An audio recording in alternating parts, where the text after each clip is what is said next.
ഹസ്രത്ത് ഗോഹർ ഷാഹി അവറുകളുടെ മൊഴിമുത്തുകൾ. മുഴുവൻ മനുഷ്യരുടെയും ഭൗമാത്മാക്കൾ അഥവാ അർസി അർവാഹ് ഈ ദുനിയാവിൽ മറ്റു ശരീരങ്ങളിൽ നിരവധി തവണ പുനർജനിക്കുന്നു. ശുദ്ധി പ്രാപിച്ച വ്യക്തികളുടെ ഭൗമാത്മാക്കൾ ശുദ്ധമായ ശരീരങ്ങളിൽ മാത്രമേ ജന്മമെടുക്കുകയുള്ളൂ. മുഹമ്മദ് നബി സല്ലല്ലാഹു അലൈഹി വസല്ലമയുടെ ഭൗമാത്മാക്കൾ ഇമാം മഹദിക്ക് വേണ്ടി സൂക്ഷിക്കപ്പെട്ടു.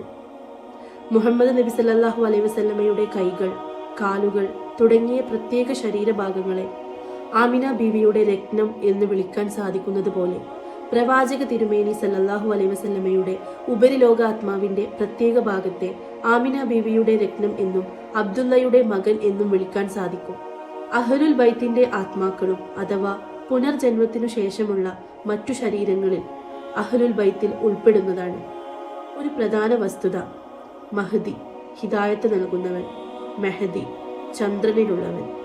മെഹ് എന്ന വാക്ക് ചന്ദ്രനെ കുറിക്കുന്നു.